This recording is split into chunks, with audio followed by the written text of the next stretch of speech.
Last class में एक numerical दिया था, उसको मैं आपको हिंट लिख देती हूँ जिन लोगों का नहीं हुआ। इसमें आपको इलेक्ट्रिक फील्ड निकालना था पॉइंट ए बी और सी पर। ये बोला था ना मैंने। तो ये वाला पॉइंट बी है, ये ए है, और ये वाला पॉइंट सी, ऐसे बोला था। और चार्जेस कितने कितने रखे हैं? यहाँ पर कितना चार्ज है? माइनस क्यू, और यहाँ पे प्लस क्यू, और इधर यहाँ पे कोई चार्ज नहीं। क्यों, वैल्यू बताओ क्यू की कितने हैं? कितने? सिर्फ क्यू और माइनस क्यू, मैंने वैल्यू भी लिखी थी कितनी? 10⁻⁻8 कूला। कोई बात नहीं, आप बाद में क्यू की वैल्यू डाल सकते हो। और ये कितना दिया है बोलो, ये कितने सेंटीमीटर है? 0.1। और ये 0.1, ये 0.5 या 0.05 क्या था, एक बार चेक करो। 0.5, और ये क्या है बेटा? 0.5, यही है। और यहाँ पे भी मैंने क्या डिस्टेंस दिया था आपको? 0, और ये पूरा साइड दिया था 0.1, यानी ये इक्विलेटरल ट्रायंगल है। तो देखो मैंने बोला था 3 पॉइंट पे तुम्हें इलेक्ट्रिक फील्ड निकालना है नेट, यही क्वेश्चन था। नेट इलेक्ट्रिक फील्ड एट क्या फाइंड करना था? Find net electric field at A B and C, यही है। तो अब देखो क्या करना है, मैंने आपको बताया था वही आप नाकाबंदी ट्रिक इसमें लगाएंगे। उसमें क्या होता है बेटा, 3 स्टेप हम फॉलो करेंगे तीनों के लिए। स्टेप 1 क्या करते हैं आप उसमें? Find magnitude. जैसे अगर मैं पहले ए पॉइंट को ले लूं, तो ए पॉइंट पे आप माइनस क्यू और प्लस क्यू दोनों की वजह से मैग्नीट्यूड निकाल लोगे। और फिर क्या निकाल लोगे? स्टेप 2 में बोलो फाइंड डायरेक्शन, और डायरेक्शन के साथ साथ वो क्या हो सकता है? एक एंगल भी हो सकता है। और स्टेप 3 में हम क्या करते हैं बोलो? Find resultant. स्टेप 3 में हम क्या करेंगे? रिजल्टेंट। तो देखो यहाँ पे पहले आप फॉर्मूला लगाओ। क्या फॉर्मूला होता है electric field due two point charge का? E इज इक्वल टू के क्यू अपॉन आर स्क्वायर। अगर आप ए पॉइंट पे देखोगे तो ए पॉइंट पे माइनस क्यू का क्या इलेक्ट्रिक फील्ड होगा? बोलो के क्यू अपॉन आर स्क्वायर की जगह क्या आ जाएगा? 0.5 का। और प्लस क्यू का मैग्नीट्यूड देखोगे तो क्या आएगा? बोलो के क्यू अपॉन 0.5 का स्क्वायर, सेम ही तो आ रहा है। और डायरेक्शन देखो, पॉजिटिव से क्या होगी बोलो? इस पॉइंट पे यहाँ देखो, पॉजिटिव से कैसा होगा? आउटवर्ड। और नेगेटिव से कैसा होगा? इनवर्ड। पॉजिटिव से तो हर जगह आउट होगा, तो ये दोनों डायरेक्शन सेम आ गई। तो स्टेप 3 में आपने क्या पढ़ा है? अगर सेम डायरेक्शन आएंगी तो क्या करेंगे आप? ऐड कर दो। कितना आया बोलो? नेट कितना आएगा? नेट एट ए क्या आएगा बोलो? के क्यू अपॉन, पूरा डबल ही हो रहा है ये तो, वैसे 1/2 से मल्टीप्लाई कर दो सीधा ये क्या हो रहा है तुम्हारे पास? e plus Q plus e minus Q, यानी कितना आएगा? 2k क्यू इंटू 0.5 का स्क्वायर। वैल्यू डाल दोगे तो कितना आएगा बोलो? 2 इंटू 10 इंटू 10 9 इंटू 10⁻⁹ क्यू की वैल्यू क्या बता रहे हो? 10⁻⁻8 0.5 का स्क्वायर। कोई प्रॉब्लम? सॉल्व कर लोगे यहाँ से? आपको समझ आ गया सुमन देवर? ये न्यूटन पर कूलम आ जाएगा। फिर जब आप बी पर आओगे तो बी पर अब आपको बी से माइनस क्यू का डिस्टेंस देखना है और प्लस क्यू का। तो एट बी जब आप बी पर आ जाओगी तो माइनस क्यू के लिए डिस्टेंस क्या होगा? बोलो के क्यू अपॉन एट बी। ना यहाँ पे माइनस क्यू के लिए डिस्टेंस क्या होगा? 0.5 मीटर। और प्लस क्यू से डिस्टेंस क्या आ जाएगा बेटा? 1.5 आ जाएगा, क्योंकि देखो 0.5 0.5 0.5, तो प्लस करोगे तो कितना आ जाएगा? ये 0.1 मीटर है, ये क्या दिया होगा एक बार बताओ? पर क्योंकि आने लगा ना उससे 1 मीटर ऐसे आना चाहिए। एक बार मैं जरा चेक कर लूं मैंने जो क्वेश्चन आपको दिया है, क्योंकि उससे फिर डिस्टेंस में प्रॉब्लम आ सकती है। वैसे मेथड पर तो कोई फर्क नहीं पड़ेगा, लेकिन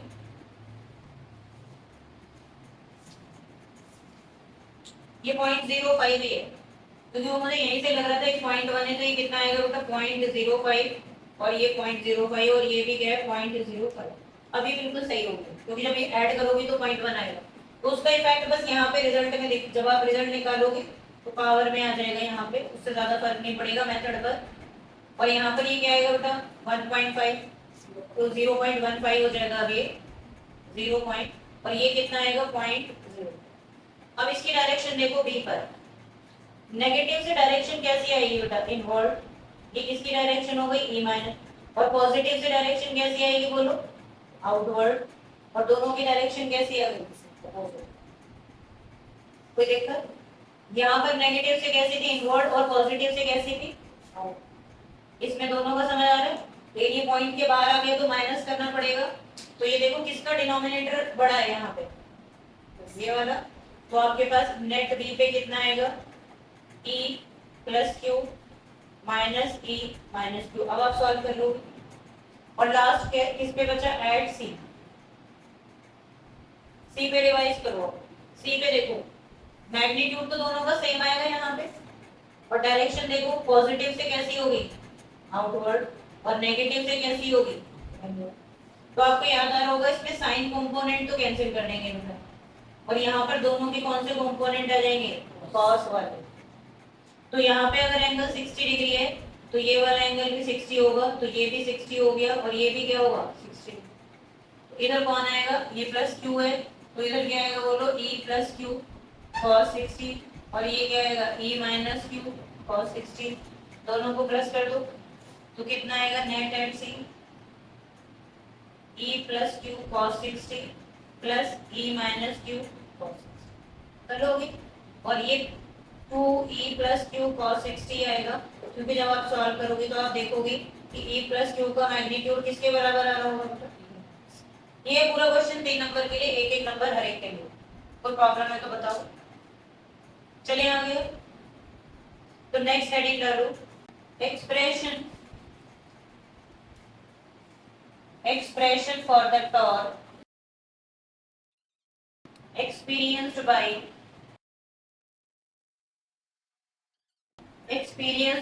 a uniform electric dipole in uniform electric field. Experienced by electric dipole in uniform electric field. अब ये डेरिवेशन देखो, इसके बाद वो अगर इसको एक लॉन्ग क्वेश्चन बनाता है तो ये भी बोलता है and hence find work done in rotating the dipole. अब ये फिर ये 3 नंबर का क्वेश्चन बन जाता है, और इसी को बोलता है potential energy stored in dipole. एक ही बात होती है चाहे वो पोटेंशियल एनर्जी बोले या फिर क्या बोले बेटा वर्क डन। तो ये साथ ही में लिख लो। पहले तुमसे पूछेगा टॉर्क की एक्सप्रेशन निकालो और फिर बोलेगा वर्क डन निकालो। तो हम पहले ये वाला पार्ट कर रहे हैं, 2 पार्ट्स में ये डेरिवेशन आ एडिंग कर दो आप लोग भी। Expression for torque for an electric dipole in uniform electric field and hence expression for work. तो लिखो कंसीडर, ये पूरा लिख लेना complete. Find work done in rotating dipole या potential energy stored in dipole बोले एक ही बात होती है, कुछ भी बोले हो आपको इसमें। लिखो consider N electric dipole AB, consider N electric dipole AB is placed in uniform electric field making an angle theta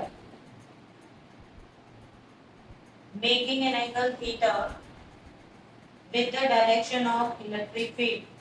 पहले बेसिक समझता।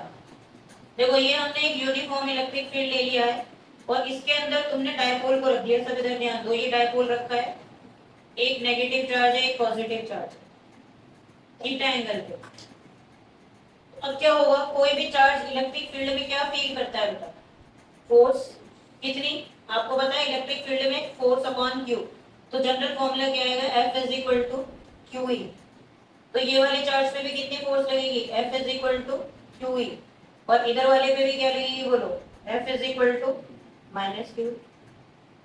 ये दोनों फोर्सेस कैसी हैं, बराबर है मैग्नीट्यूड में, देखो ध्यान से, और इनकी डायरेक्शन कैसी आ रही है बेटा, ऑपोजिट। तो इसमें ये देखा गया कि यहाँ पर जो नेट फोर्स आ रही है वो अगर हम मैथ्स लगाएं तो माइनस क्यू ई और प्लस क्यू ई आ रही है, जिसका रिजल्ट क्या आ रहा है बेटा, जीरो। तो जब न्यूटन ने क्या बताया था कि जब किसी बॉडी पे फोर्स जीरो हो जाए, फोर्स इज इक्वल टू क्या होता है बोलो न्यूटन के हिसाब से, मास इनटू एक्सीलरेशन। और अगर फोर्स जीरो हो गई तो बॉडी चलेगी नहीं, क्या नहीं करेगी, चलेगी नहीं, यानी ना तो आगे जा सकती है ना पीछे। तो इसका आंसर होता है नो ट्रांसलेटरी मोशन, यानी डायपोल के अंदर कोई भी ट्रांसलेटरी मोशन नहीं होगा। ये देखो ये डायपोल है, तो ना तो ये डायपोल आगे जा सकता है ना ये डायपोल पीछे जा सकता है। क्यों नहीं जा सकता, क्योंकि इस पे ट्रांसलेटरी मोशन नहीं है। पर ये जो दो फोर्स लग रही हैं ये क्या प्रयोग, ये कैसी हैं, बट दीज फोर्सेस आर कैसी है बेटा, ये इक्वल, ओपोजिट, और साथ में पता है खास बात क्या है, पैरेलल है। कैसी है, therefore will produce torque. 11th का याद करो, क्या जनरेट करेंगी ये, टॉर्क। इसको कपल ऑफ फोर्स बोलते हैं। अगर आपको 11th का याद हो थोड़ा सा यहाँ देखना, एक चीज देखो, अगर मैं दो फोर्स ले लूं इक्वल ओपोजिट तो ये एक दूसरे को क्या कर देंगी, कैंसिल, क्योंकि इनका लाइन ऑफ एक्शन क्या है, सेम, और रिजल्ट क्या मिलेगा, जीरो। लेकिन अगर दो फोर्सेस ऐसे हैं, ये ऊपर है ये नीचे है, तो इसको क्या बोला जाता है, कपल ऑफ फोर्स। ये ऊपर है ये नीचे है, इस तरीके से अपवर्ड है डाउनवर्ड है, और ये बॉडी में क्या जनरेट करेगा, डायपोल को या तो ऐसे घुमा देगा ये क्लॉकवाइज है, और या फिर ऐसे घुमा देगा, ये क्या होगा, एंटी क्लॉकवाइज। जैसे किसी भी बॉटल का ढक्कन अगर हमें ओपन करने से ये है, अब मैं इसको घुमा रही हूँ तो ये आगे पीछे थोड़ी जा रहा है, गोल गोल घूम रहा है ना, तो इस गोल गोल घूमने को क्या बोलते हैं, रोटेशन। कपल ऑफ फोर्स क्या जनरेट करता है, रोटेशन। एक फोर्स आगे लेगी एक पीछे लेगी। अगर मैं सोचूं कि एक उंगली से इसे ओपन कर दूं तो पॉसिबल है, इसी को कपल बोला गया, समझ में आ रहा है। और कपल ऑफ फोर्स का काम क्या होता है बेटा, rotation. Forces equal and opposite हैं, लेकिन इनका लाइन ऑफ एक्शन कैसा हो गया। अब बताओ 11th में टॉर्क का फॉर्मूला पढ़ा था, टॉर्क क्या होता है, कोई बताएगा, याद आ रहा है, हाँ, टॉर्क इज इक्वल टू क्या होता है बेटा, force into perpendicular distance. 11th में पढ़ा था आपने, फ्रॉम एक्सिस ऑफ रोटेशन होता है, लेकिन यहाँ पे परपेंडिकुलर डिस्टेंस बिटवीन फोर्सेस लेनी है आपको। अब ये जो दो फोर्स है तुम्हें नजर आ रही है, दोनों ही क्यू ही है पर एक माइनस है, तो कौन सी लूं, तो यहाँ पर तुम्हें मैग्नीट्यूड लेना होगा। इससे बचने का तरीका क्या है, मैग्नीट्यूड लो, तो क्या आएगा बेटा, क्यू ही। और इनके बीच का परपेंडिकुलर डिस्टेंस कैसे निकालूं, ये तुम्हें परपेंडिकुलर डालना पड़ेगा। परपेंडिकुलर डालोगे तो इसकी परपेंडिकुलर डिस्टेंस के लिए तुम्हें ट्रिग्नोमेट्री लगानी पड़ेगी। ये एंगल थीटा है तो ये भी थीटा होगा। ये मैंने लेंथ 2a ले रखी है, ये a भी है और ये c। तो देखो दोनों में परपेंडिकुलर डिस्टेंस क्या आएगा, BC।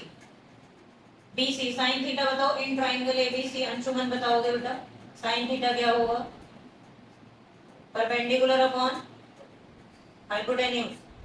बताओ आदित्य सिंह, BC की वैल्यू हमें निकालनी है, और AB कितना है बेटा, length of the dipole 2a।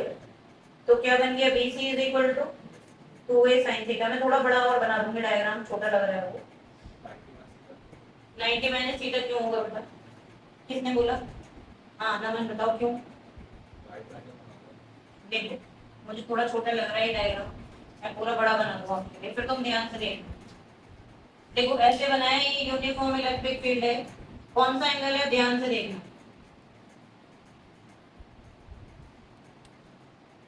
ये मैंने बनाया डायपोल, ये माइनस क्यू ये प्लस क्यू, यहाँ पे मैंने एक फोर्स क्यू ही लगाई पॉजिटिव, यहाँ पर एक फोर्स माइनस क्यू ही लगाई नेगेटिव।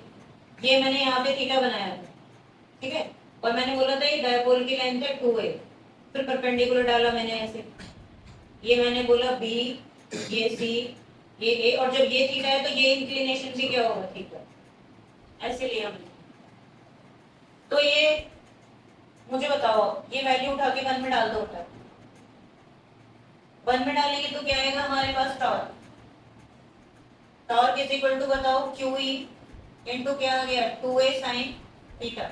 अब देखो फिर एक खास चीज बन रही है 2QA। आदित्य बताओगे तिवारी ये क्या होता है बेटा, बट क्या पढ़ा है हम लोगों ने? 2q एक किसके इक्वल है? कल की क्लास में ही हुआ था, कोई बताते जिसे याद आ रहा है? डायपोल मोमेंट p होता है बेटा, याद आ रहा है? हाँ। तो ये p होता है, वेक्टर बाद में लगाएंगे अभी, तो यहाँ पे पुट करेंगे तो टॉर्क इज इक्वल टू, एक बहुत ही इंपॉर्टेंट डेरिवेशन आ गई, p sin थीटा। ये फॉर्मूला तब लगाओगे जब तुम्हें थीटा दिया होगा, और अगर नहीं दिया है तो कौन सी फॉर्म लगाएंगे? Vector form. और वेक्टर फॉर्म में टॉर्क इज इक्वल टू क्या होगा? p cross t। ठीक है, और डायरेक्शन कैसे देखेंगे? राइट हैंड थंब रूल से, वो अभी सिखाऊंगी। डायरेक्शन देखेंगे using right hand thumb rule, वो सिखाऊंगी, अभी जगह नहीं है, बस टॉर्क का हुआ है कंप्लीट। तो ये डायग्राम बना लो अच्छे से, कोई डाउट आ रहा है तो मुझसे पूछ लो, कंसिडरेशन हमने कर ली। आपके लिए 2027 में तो बोर्ड हो गया, अब मार्च में और फेब में हो जाएगा। ये वाली डेरिवेशन, इससे रिलेटेड क्वेश्चन आने के इस बार ज्यादा चांस है, क्योंकि अभी के बोर्ड में इक्वेटोरियल और एक्सियल लाइन आ चुके हैं, इस बार आए हैं, तो तुम लोगों के लिए इससे टॉर्क वाला उठाएगा इस बार। फिजिक्स में बस डायग्राम पे खास फोकस रखना अपना शुरू से ही, क्योंकि टीचर ना तो लिखा हुआ पढ़ता है, तो जिसने डायग्राम में अच्छे से रिप्रेजेंटेशन बना के पूरा कंप्लीटली ड्रॉ किया है, ये वही स्टूडेंट कर पाता है जिसकी टॉपिक की नॉलेज अच्छी है, नहीं तो कुछ ना कुछ गलती हो जाती है या वो कुछ करना भूल जाता है। तो हमेशा डायग्राम की अच्छी प्रैक्टिस रखनी। या ये फॉर्मूले में से ये कब लगाना है? जब एंगल दिया होगा। ये कब लगाना है? जब वेक्टर फॉर्म में पूछा होगा। ये फाइनल होती है वैसे। This is the expression for torque, last line लिख दो, this is the expression for torque. अब ये हटा दो, मैं डायरेक्शन समझा दूं उन लोगों को। राइट हैंड थंब रूल जो आपने 11th में वेक्टर्स में पढ़ा था, मैं आपको थोड़ा याद दिलवाऊं तो उसमें आप लोग ऐसे पढ़ते हो बेटा कि ये आपके पास a क्रॉस b, ये दो वेक्टर्स हैं। तो अगर आप a से b की तरफ जाते हो, a से b की तरफ, तो ये एंटी क्लॉकवाइज मोशन होगा। कैसा मोशन है? एंटी। तो क्रॉस प्रोडक्ट ऊपर आती है a cross b, perpendicular plane में। जैसे मान लो जैसे राइट हैंड है, और राइट हैंड का जो ये पाम है ये प्लेन है, और थंब इसके परपेंडिकुलर है, इस हाथ के परपेंडिकुलर दिख रहा है थंब। तो अगर मैं उंगलियों को ऐसे मोड़ूं, यहाँ देखो थंब ऊपर चला गया, और अगर मैं फिंगर्स को टर्न करूं तो ए से बी की तरफ हम एंटी क्लॉकवाइज आ रहे हैं, और थंब कैसा है? ऊपर। तो क्रॉस प्रोडक्ट पॉजिटिव होगी, तो ऐसे ये टॉर्क होगा, और ये कौन होगा? P, और ये क्या होगा बेटा? क्रॉस में E आ जाएगा। और अगर इसका आप रिवर्स करोगे, यानी कैसे आओगे? अगर आप E से P की तरफ, यानी E क्रॉस P, तो टॉर्क नेगेटिव होगा, और ये आपके पास आ जाएगा माइनस नेगेटिव टॉर्क। या तो आप ऐसे शो करेंगे और लिखेंगे कैसे? Torque is equal to minus E cross p, क्योंकि हम ऐसे चल रहे हैं तो माइनस लगाओगे तो उल्टा हो जाएगा, पर पहले तुम्हें ई क्रॉस पी लिखना पड़ेगा, और फिर माइनस लगाओगे तो फिर वो क्या बनेगा? P cross. तो ये दिखाएगा कि ऊपर प्लस टाउ है और नीचे टाउ कैसा है? नेगेटिव। समझ आ रहा है? और ये डायरेक्शन कौन सी बनेगी? क्लॉकवाइज। और ये डायरेक्शन कौन सी बनेगी? एंटी। तो यहाँ कैसे समझेंगे उस चीज को बताऊंगी, पर पहले जो ये एक्सप्रेशन है, बोर्ड में क्वेश्चन पूछा गया, write two pair of perpendicular vectors, two pair of perpendicular vectors, किसमें? In tau is equal to P cross E. तो ये ऐसे कंफ्यूज करने के लिए पूछा जाता है, क्योंकि स्टूडेंट को पता ही नहीं होता कि जो क्रॉस प्रोडक्ट होती है वो परपेंडिकुलर प्लेन में जाती है। हम कहाँ है परपेंडिकुलर? किसके? जो यहाँ है, तो यहाँ कौन है? ए और बी। इसका मतलब सी हमेशा परपेंडिकुलर रहता है किसके? ए और बी के, किसी भी टाइम। तो यहाँ पे टाउ किस किस के परपेंडिकुलर होगा? पी के भी। और तो आंसर क्या था? टाउ किसके परपेंडिकुलर है बेटा? पी के पहला पेयर, और दूसरे पेयर में आप क्या लिखते? बोलो, परपेंडिकुलर टू। पढ़ी पढ़ाई चीजों से क्वेश्चन आते हैं बोर्ड में, डायरेक्ट नहीं पूछेगा।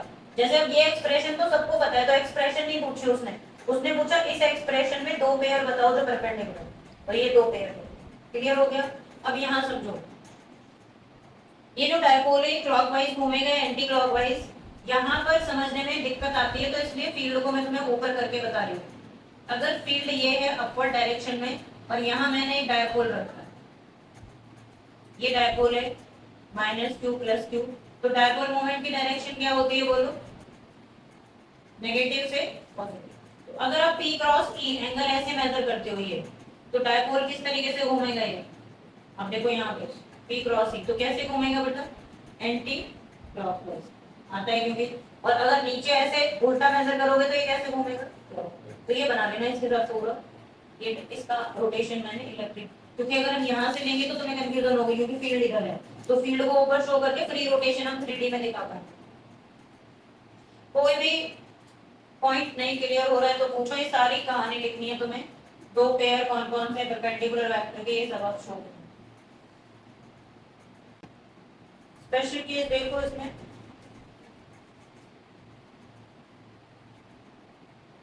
मैथमेटिकल कम रिप्रेजेंटेशन ज्यादा पूछी जाती है।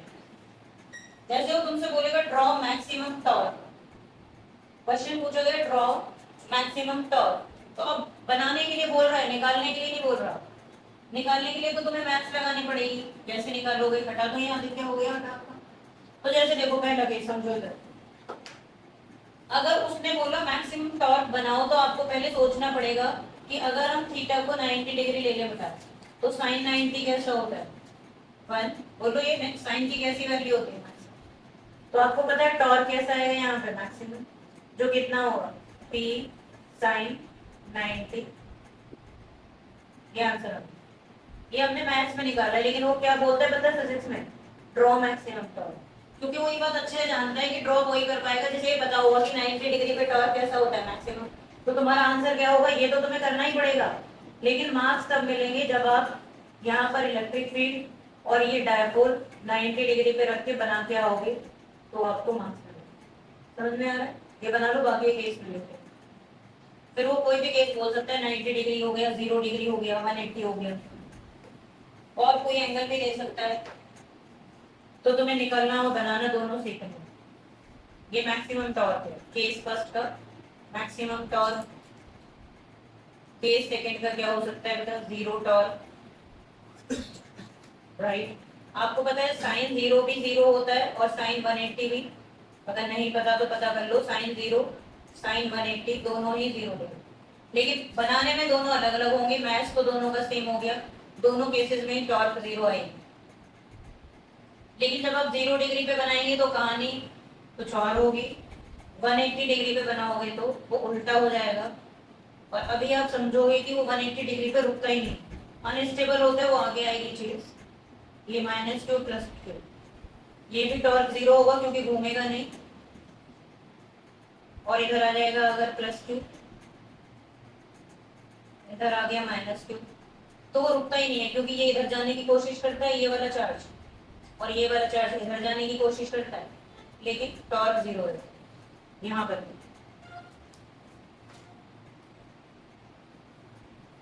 अब हम पोटेंशियल एनर्जी निकालेंगे बाबू, इसमें कोई भी कंफ्यूजन आ रहा है तो मुझे बताना।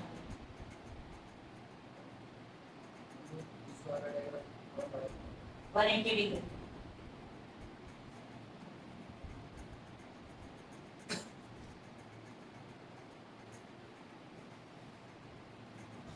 देखो उधर बेटा, जब हम उसे 180 पे रखने की कोशिश करते हैं तो +q चार्ज हम इधर ले आएंगे और -q इधर ले आएंगे, लेकिन होगा क्या, +q जो चार्ज होगा वो इस डायरेक्शन में फोर्स फील कर रहा है, आप देख ही रहे हो पहले, और -q इस डायरेक्शन में, दिख रहा है, तो एक रखते ही घूम जाता है।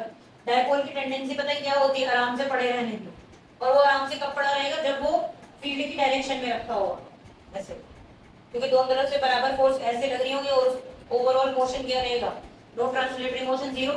तो जैसे ह्यूमन हमारी भी टेंडेंसी आराम से अपना कोई ना कुछ बोले ना टोके पड़े, तो ऐसे, और अगर कोई छेड़ेगा आई मीन उल्टा करेगा तो आप उसी डायरेक्शन में अलाइन होना चाहेंगे ना, डायपोल किस डायरेक्शन में अलाइन होना चाहता है, फील्ड की डायरेक्शन में, क्योंकि उसमें वो रेस्ट मोड में रह सकता है, और वो उसकी टेंडेंसी, बस सीधी सी बात है। तो खुद को कैसे पड़े रखना चाहते हैं 0 डिग्री पे, और हम उलट रहे हैं उसे तो अनस्टेबल होकर फिर ऐसे घूम जाता है, वो नेक्स्ट टॉपिक में आ रहा है पोटेंशियल एनर्जी।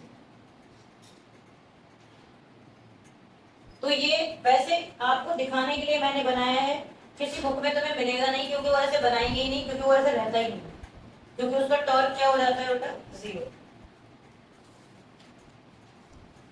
ऐसा लगता है कि हम उसे घूमते हुए देखेंगे, हम घूमते हुए नहीं देख सकते, वो अब एकदम से अलाइन होता है। अब इसी का सब हेडिंग डालो, एक्सप्रेशन का दूसरा पार्ट, जिसमें कि हम वर्क डन निकालने वाले हैं। वरना आपको कोई प्रॉब्लम आ रही है बेटा लास्ट क्लास में आप एब्सेंट थे, लिखो expression for work done in rotating the dipole, expression for work done in rotating the dipole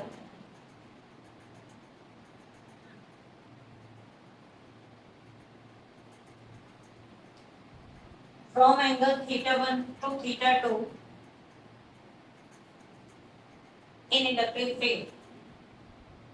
एक पोजीशन से दूसरी पोजीशन पर घुमाएंगे हम डायपोल को, और इसमें हमें मैथ्स की हेल्प लेनी पड़ती है कि पहले हम इसमें थीटा एंगल एज्यूम कर लेते हैं, स्मॉल वर्क डन निकालेंगे और फिर ओवरऑल के लिए इंटीग्रेट कर देंगे। देख लो बेटा, पहले मैंने एक डायपोल को स्मॉल डी थीटा एंगल पे लिया, छोटा डायग्राम बना रही हूँ, पूरा बनाने की जरूरत नहीं, और फिर उसे घुमाएंगे कहां से कहां तक, थीटा 1 से इधर। तो आप पहले स्मॉल वर्क डन का फॉर्मूला बताओ, यहाँ पे क्या होगा, स्मॉल वर्क डन 11 का याद करो, work done is equal to क्या होता है, फोर्स इनटू, सीधा सा फॉर्मूला हमने पढ़ा है, जो फोर्स घुमाते बॉडी को उसे टॉर्क बोलते हैं, 11 में पढ़ा था, वो फोर्स जो बॉडी को घुमाते हैं उसका क्या नाम होता है, टॉर्क। और जब बॉडी घूमेगी तो क्या चेंज होगा, एंगल। तो small work done in rotating the dipole क्या आएगा, dw is equal to tau d theta. पहले ये बताओ, समझाने के लिए मैंने ये फोर्स इनटू डिस्प्लेसमेंट से ही आया है, लेकिन रोटेशन में क्या वर्क होगा देवर, टाउ डी थीटा। कोई दिक्कत किसी को, एनी कंफ्यूजन? ये फॉर्मूला आप जानते हो, फोर्स इनटू डिस्प्लेसमेंट 11th का वर्क डन का फोर्स इनटू डिस्प्लेसमेंट पढ़ा है। तो अगर मैं वर्क को स्मॉल कर दूं, फोर्स ऐसे रहे, डिस्प्लेसमेंट स्मॉल कर दूं, कोई दिक्कत है?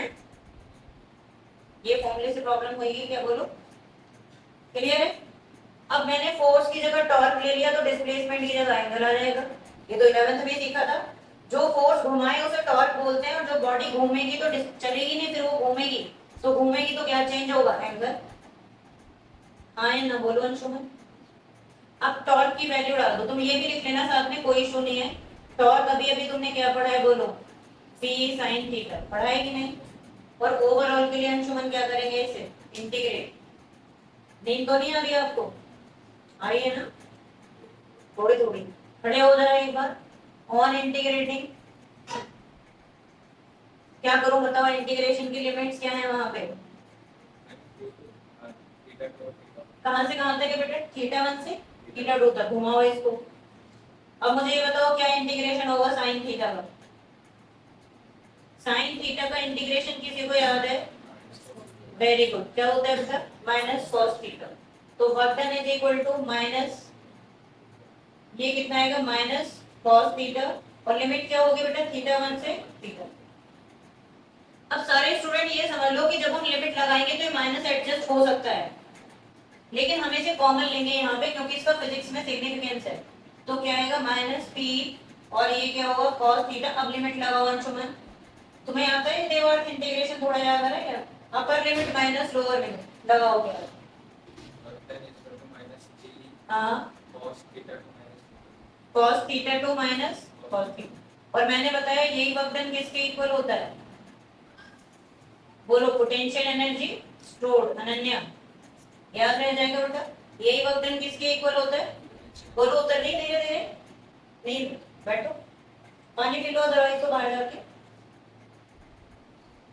रात में ज्यादा पढ़ना पड़ता है ना तुम लोगों को।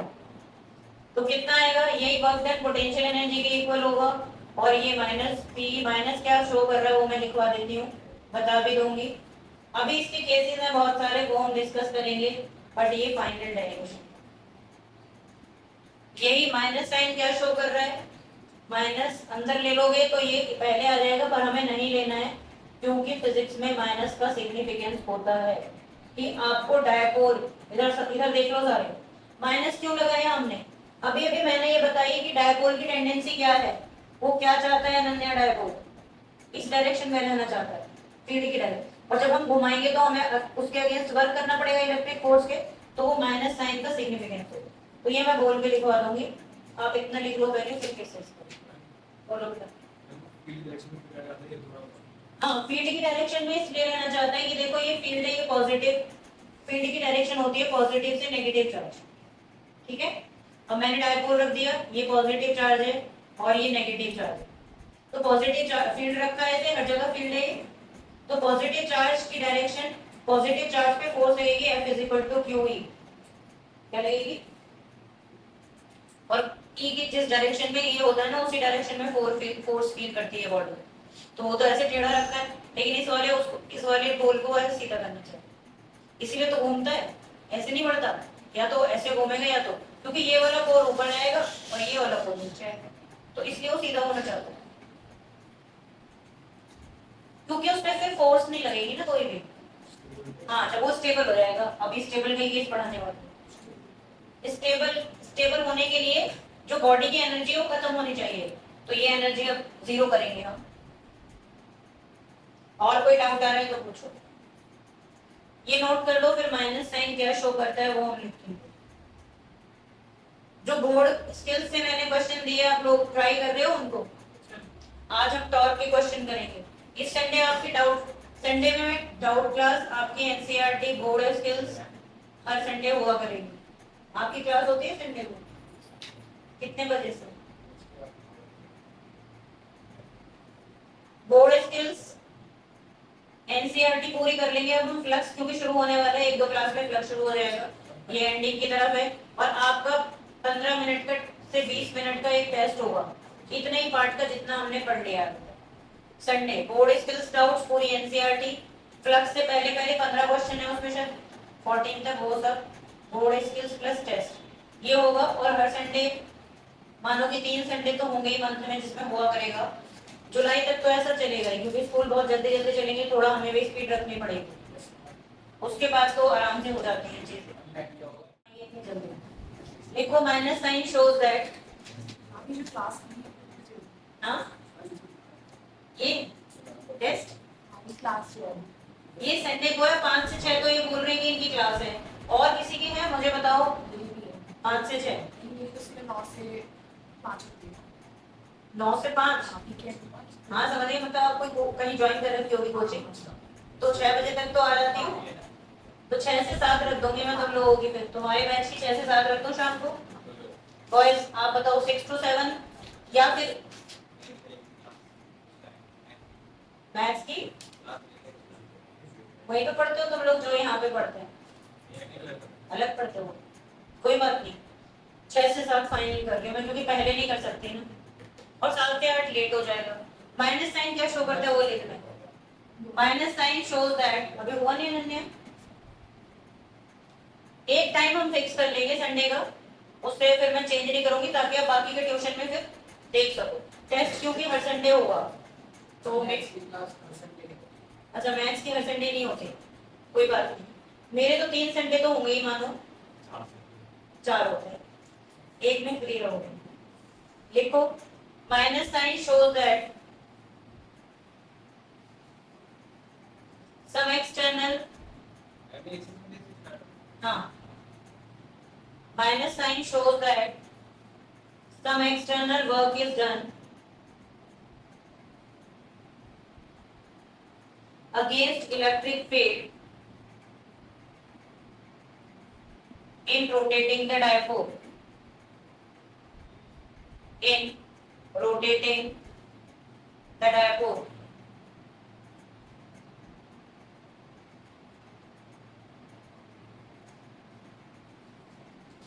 अब अगर आप लोगों को क्वेश्चन में ये दिया हुआ है कि एक डायपोल को 30 डिग्री से 60 डिग्री पर घुमाया गया तो वर्क डन निकालो, ध्यान देना ये बात पे, तो स्टूडेंट को बहुत इजी हो जाता है, उसे पता है पहला एंगल 30 डिग्री और घुमा के 60 पे ले गया, तो ये फॉर्मूला लगा देगा। लेकिन क्वेश्चन वो देता है कि एक डायपोल को फील्ड में 60 डिग्री पे रख दिया, ये डायपोल है, इसे ले जाके 60 डिग्री पे रख दिया, वर्क डन बताओ। हाँ, अब स्टूडेंट अपना दिमाग लगाता है, वो सोचता है कि 60 पे रख दिया तो पहले तो 0 पर ही होगा, और वो इससे ज्यादा क्या सोच सकता है, तो वो ये सोचेगा कि पहले 0 पे होगा फिर 60 पे घुमाया, और वो इसको सॉल्व कर देता है, गलत हो जाएगा आपको। पता है क्यों? उसने लैंग्वेज पता क्या बोली, dipole is placed at 60 degree, घुमाया तो है ही नहीं उसने, तो उसमें ये हमारा फॉर्मूला काम नहीं करेगा बेटा, ये फॉर्मूला सिर्फ तभी काम करेगा जब तुम डायपोल को x से y पोजीशन पे ले जाओगे। फिर कौन सा फॉर्मूला काम करेगा, वो होगा सिंगल एंगल। नहीं, अब हम उसे निकाल रहे हैं, वो तो टॉर्क है बेटा। सिंगल एंगल पे कैसे, अब मैथ्स का दिमाग लगाओ अपना। यहाँ से एक एंगल हमें गायब करना है बिना माइनस को डिस्टर्ब किए, तो कैसे करें? यहाँ पर हम स्पेशल केस में सोच लेंगे कि हमारे पास एक एंगल इसमें से कब गायब हो सकता है, जब वो 90 हो जाएगा। दूसरा एंगल को थीटा रख लो, ऐसे बनाया हुआ है एनसीईआरटी में भी। तो ऐसा करेंगे तो u इज इक्वल टू क्या होगा, minus P cos theta minus cos 90। और कॉस 90 क्या होता है बेटा, 0। तो आपके पास सिंगल एंगल का फॉर्मूला बन गया। तो जब वो बोले कि डायपोल को ले जाके 60 डिग्री में रख दिया, तो तुम कौन सा फॉर्मूला लगाओगे, माइनस पी। और इससे ये भी सिग्निफाई हो रहा है कि ये एक scalar quantity, potential energy is a scalar. तो याद रखना, यहाँ लिख के देना सिंगल एंगल के लिए। इसके भी 3 केसेस हैं, वो मैं बता रही हूँ। बस नोट्स से बाहर कुछ नहीं आएगा, और नोट्स तुम्हें एक जगह पे कहीं मिलेंगे नहीं ये सब, क्योंकि एक बुक से नहीं है ये सब। तो इनको बस अच्छे से हाईलाइट करते हुए अपनी राइटिंग में रिकॉर्ड करते जाओ। सिंगल एंगल के लिए लगाना है, इसके सब केसेस बनेंगे 3 अब, ए बी सी। अगर आपने थीटा को 0 लिया अंशुमन, तो cos 0 क्या होता है बता? तो आपके पास जो पोटेंशियल एनर्जी आएगी वो माइनस पी आएगी। अगर तुमने थीटा को 90 लिया देवर, तो cos 90 क्या होता है? तो आपके पास पोटेंशियल एनर्जी 0 आ जाएगी सिंगल एंगल के साथ। अगर आपने थीटा को 180 लिया, तो cos 180 वरना क्या होता है, -1। तो कितना आएगा बेटा, u is equal two plus P. ये 3 सब केसेस सोच के बताओ, सबसे बड़ी एनर्जी कौन है इन तीनों में, सबसे बड़ा कौन है, सी वाला, ये मैक्सिमम है। और सबसे छोटी, तो जब सबसे कम एनर्जी होगी उस time body most stable equilibrium में आती है, यहां से पूछे जाते हैं इसमें क्वेश्चन। और जब सबसे ज्यादा होगी तो वो कैसी होगी, मोस्ट अनस्टेबल इक्विलिब्रियम। और बीच वाले केस का कोई रोल नहीं है, इससे कंफ्यूज मत होना, बट इसको लेकिन अनस्टेबल बोलता है, अनस्टेबल इक्विलिब्रियम। लेकिन जब भी क्वेश्चन आता है तो एक्सट्रीम पोजीशंस पर ही आता है, इस पे उस पे बता रही हूँ कैसा क्वेश्चन है। एंड हो गया ये टॉपिक, और इनके भी डायग्राम बनाने के लिए वो देता है, तो मैं आपके लिए ड्रॉ भी कर रही हूँ, हालांकि हम बना चुके हैं। और जो एमसीक्यूज बनते हैं तो वो पेयर कर देता है कि टॉर्क 0 हो, पोटेंशियल एनर्जी मिनिमम है, तो कौन सा केस होगा। तो इतना दिमाग तो फिर आप जब बेसिक लर्न करोगे तभी लगा पाओगे।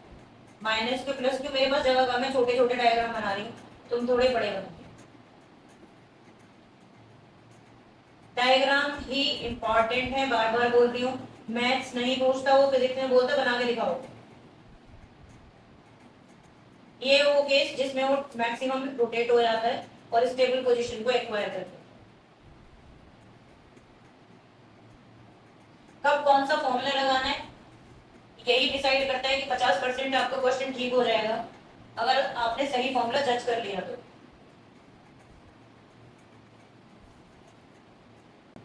अब देखते हैं क्वेश्चन करके बताओ, छोटा सा पहले। Find work done in rotating the dipole